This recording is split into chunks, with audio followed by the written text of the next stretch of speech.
लंका का युद्ध समाप्त हो चुका था। रावण मारा जा चुका था। चारों ओर विजय का उत्सव था। वानर सेना जयकार कर रही थी, देवता पुष्प वर्षा कर रहे थे। लेकिन राम, वह शांत खड़े थे। उनकी आंखें सीता को ढूंढ रही थी। माता सीता सामने थी, दुख सह चुकी पर टूटी नहीं। आंखों में वही विश्वास, वही प्रतीक्षा।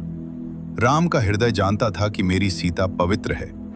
जिस स्त्री ने एक पल के लिए भी अपने मन में रावण को स्थान न दिया हो, जिसने सोने के लंका तरफ थोड़ी सी भी प्रेम नहीं दिखाई हो, जिस सीता ने महापापी रावण के तरफ कभी देखी भी नहीं, उस पर संदेह कैसा।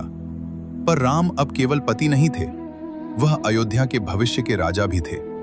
सभा का आयोजन हुआ। प्रभु श्री राम ने सभा के सामने कहा, सीते, मुझे तुम्हारे चरित्र पर कोई संदेह नहीं, पर मैं एक राजा बनने जा रहा हूं, और राजा का जीवन उसके निजी विश्वास से नहीं, जनता की दृष्टि से चलता है। और प्रजा का मानना है कि पहले माता सीता अग्नि परीक्षा दे। ये शब्द बोलना प्रभु राम के लिए स्वयं को चीरने जैसा था।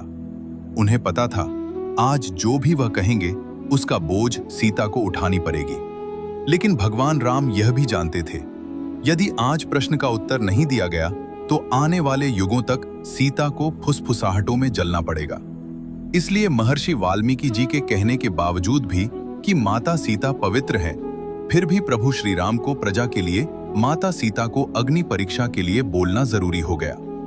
माता सीता मौन थी, जहां दर्द शब्दों से बड़ा था। माता सीता कुछ नहीं बोली, न रोई न क्रोधित हुई, क्योंकि वह समझ गई थीं, यह प्रश्न भगवान राम का नहीं, समाज का है। उन्होंने सोची, जिस पुरुष ने मेरे लिए सागर से मार्ग मांगा, सागर पार करके मेरे लिए युद्ध किए, रावण को मारा, भले वह मुझ पर संदेह कैसे कर सकता है। और तभी माता सीता ने निर्णय ली और अग्नि की ओर बढ़ी। यह कोई परीक्षा नहीं थी, यह स्त्री के धैर्य की अंतिम सीमा थी। जब अग्नि जली, राम ने आंखें बंद कर ली, क्योंकि यदि सीता को कुछ होता तो यह धर्म नहीं, अपराध होता। और तभी अग्निदेव प्रकट हुए। हे राम, यह सीता पूर्णतः शुद्ध है, न केवल शरीर से बल्कि मन और आत्मा से भी। सभा संतुष्ट हो गई, समाज को प्रमाण मिल गया। पर यहां कहानी समाप्त नहीं होती।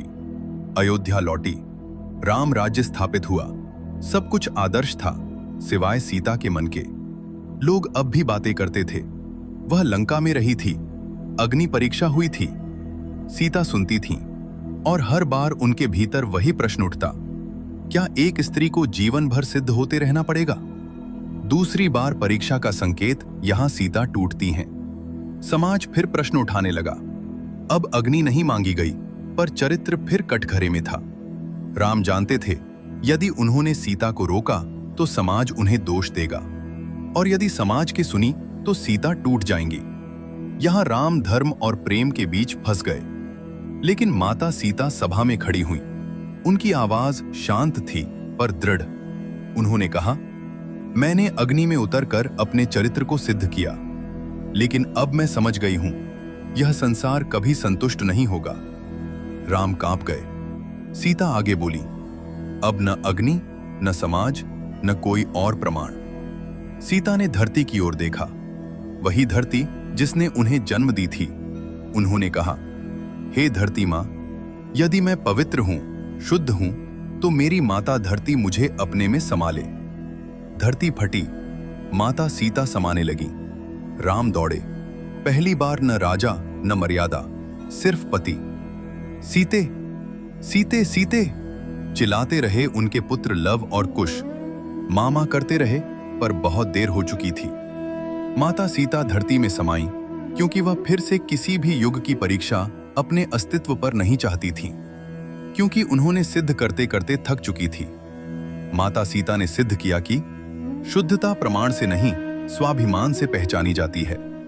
और राम, उन्होंने आदर्श राज्य चलाया, पर उनके हृदय में एक मौन पीड़ा रह गई कि जिस स्त्री पर उन्हें कभी संदेह नहीं था, उसी स्त्री को सबसे ज्यादा प्रमाण देना पड़ा।